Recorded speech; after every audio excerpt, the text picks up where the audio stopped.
So several weeks ago, Voyager 1, at 11.7 billion miles from Earth, crossed the heliopause, which is the invisible line that separates our solar system from interstellar space. It is not sending back any more pictures to conserve energy, only data. It tells us that out there, the solar wind speed drops below the speed of sound. It takes 17 hours and 22 minutes to send messages back to Earth. The spacecraft was launched in 1977 and was designed for a 4-year mission to Saturn. After 2025, it will no longer be able to transmit because the 23-watt transmitter, which is roughly the wattage of your refrigerator light bulb, will go dead. One of the artifacts on board is a gold record with a collection of music from different countries and cultures entitled The Sounds of Earth. And it includes graphic instructions on how to play it should some other life form find it and be able to make sense of Blind Willie Johnson singing "Dark Was the Night." Voyager has been out there for 36 years, and a lot has changed since it was launched. Recently, the communication between Voyager and the NASA Jet Propulsion Lab in Pasadena needed to be modified to increase the amount of data it could transmit. There is an 8-track tape technology as part of the system, which was a problem to fix because younger folks on the team had never even seen an 8-track, let alone write program for it. So they called up a retired member of the NASA team who knew 8-track.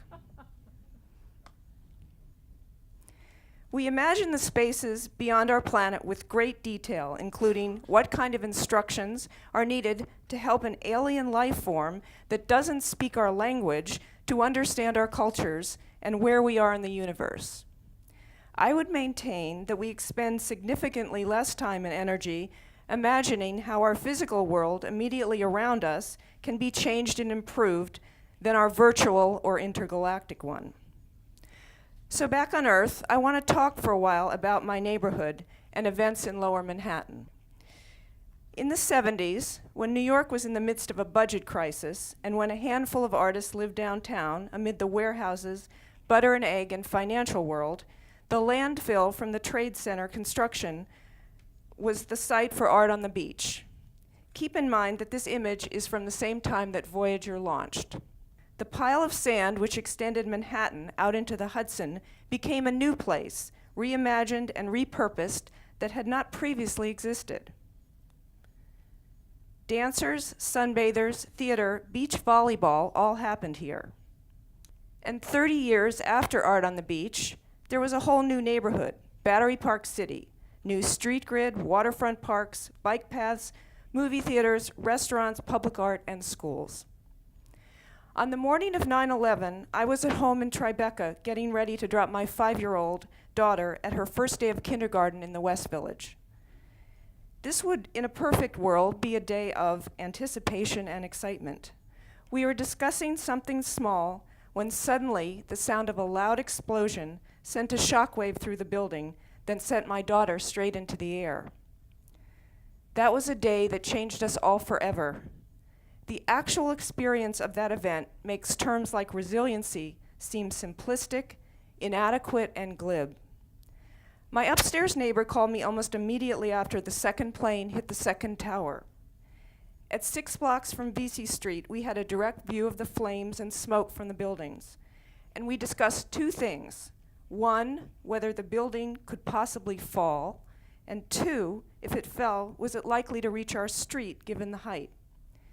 What we imagined was the structure tipping sideways like a tree falling. Obviously, the towers fell, but not how we imagined they would. Everything about that day was unimaginable. And there was a sudden shift in how we envisioned our city, from New York City-centric to one of a city redrawn and reflected as part of a global network. 10 years of planning, arguing, designing, the site was rebuilt as the 9/11 Memorial. And thinking that we could protect against continuing threats that would be the same as the last catastrophe, security measures filled our streets and building sites, airport security, new flight patterns over the Hudson, all in reaction. In February of 2012, I watched delivery of the steel communication tower for the New World Trade Center, which came by barge and was loaded onto a flatbed trailer late at night. As you probably know, the beacon completes the tower and brings it to the height of 1,776 feet. This place on the West Side Highway where I stood watching was also where, the day after 9/11, a stream of National Guard trucks rode by to a cheering crowd. And it was here that another barge was tied for almost a year as a repository for all the debris as they cleared the site further downtown. Tower 1 is almost completed. Pier 25 was finished, which allowed us to walk along the river and look back at Battery Park. And Pier 25 was only open perhaps a year when Hurricane Sandy pushed water over the bulkhead, inundated the West Side Highway up into Tribeca, and made this neighborhood again a place of heartbreak. Water came into the streets. We were in the dark for a week. Camping in our apartment, we carried flashlights at night because traffic lights were out and we were invisible to cars. It was so dark. We walked upstairs, carried water, emptied the fridge, and put food on the fire escape. We charged our cell phones and surge protectors at a storefront space courtesy of Goldman Sachs. No internet. It got cold with no heat, and finally we gave up and went to the high country, the Upper West Side, to take a shower. The aftermath of the storm surprised everyone. The power of the water, it went places no one ever expected. Communities not previously in any flood zone suddenly found themselves to be in one. It was a very visceral reminder of how hard it is to imagine all that can go wrong and how random variables can come together in unpredictable ways, creating extraordinary and catastrophic events. After Hurricane Sandy, when I could finally return to work in temporary offices downtown, we performed triage to get 1,200 people relocated with sporadic communication and bivouac space. Several years before, DOT had moved to Lower Manhattan and built a data center outfitted after 9/11 to house top agency personnel and enable them to have redundant communications in the event of another disaster. With Sandy, 5 feet of water flooded into the lobby of the building, taking out emergency generators, and the power grid of Lower Manhattan failed. There was no access to the building, and the most secure and carefully planned communication center was rendered useless.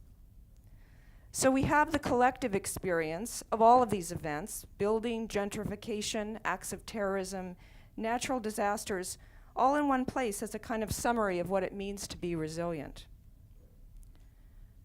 After the water receded from Water Street, Lower Manhattan's attention focused once again, on jump-starting the neighborhood.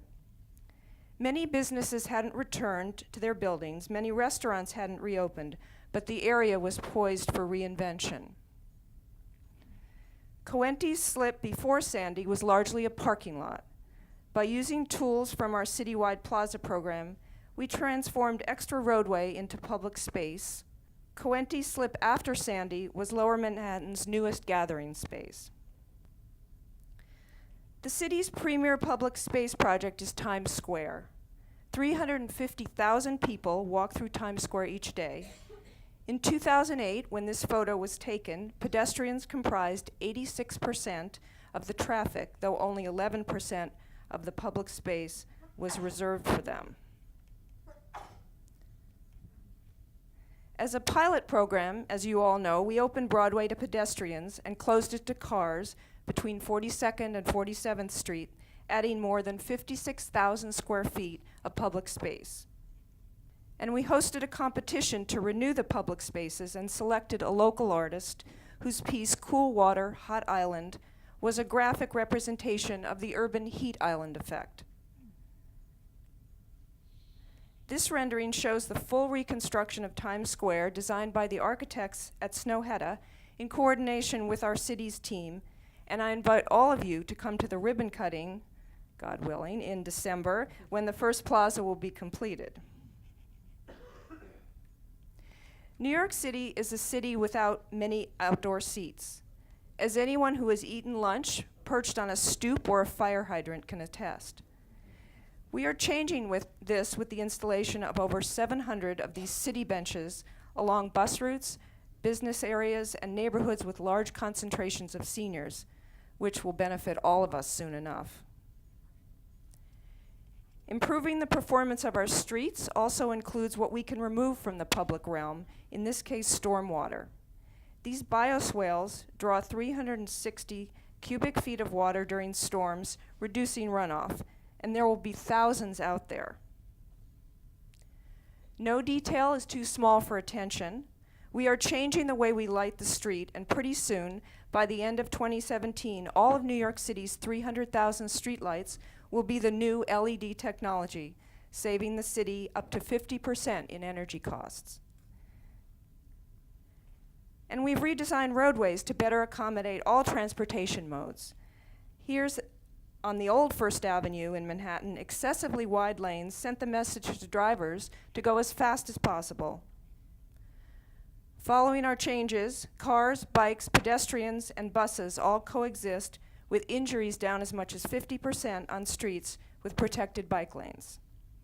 Our bicycle network has improved so dramatically over the past 6 years, an additional 350 miles of bike lanes, that we felt ready to launch the nation's largest bike share system, City Bike, this past May.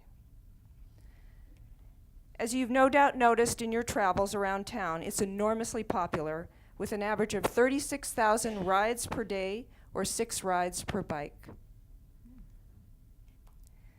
The city owns and maintains 787 bridges, and one of the most famous is the Brooklyn Bridge, completed in 1883.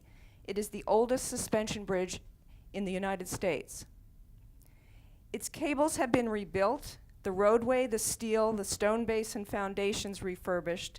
It has new LED necklace lights, and improvements have been funded by federal stimulus dollars when the government was in session. It continues grandly to connect Brooklyn to Manhattan over the East River. It is the quintessential resilient object. The original title of this talk was Learning to Count. And by that I mean thinking about all we need to measure and account for to make decisions. As part of managing New York City, we count everything in years, cost, time to repair things, time to build things, and try to be accountable for what is promised. And it can be at a pretty granular level. Mayor Bloomberg's plan for 2030, Plan YC, and the post-Sandy report, Special Initiative for Rebuilding and Resiliency, describe sustainability plans for New York City's future. But what does it mean to be prepared? How far forward is far enough? What direction will the next threat come from? Resiliency is about the courage to look 30 years, 50 years, or even further forward and imagine what we might want to see around us. Resiliency is about coping with change, anticipating it and getting it right, assessing risk and seeing it as opportunity. It's about coming back, surely, about renewal, rebuilding, and repurposing, about correcting course. I think we need to imagine better. We are often reactive rather than creative in planning our next moves. In a Twitter world, we are constantly responding to the most recent event, where most recent could be 1 second ago. The 8-track tape player is still out there with the golden record and the hope from a generation or two ago, providing the surprise of getting news from a place we never thought we could reach. Thank you.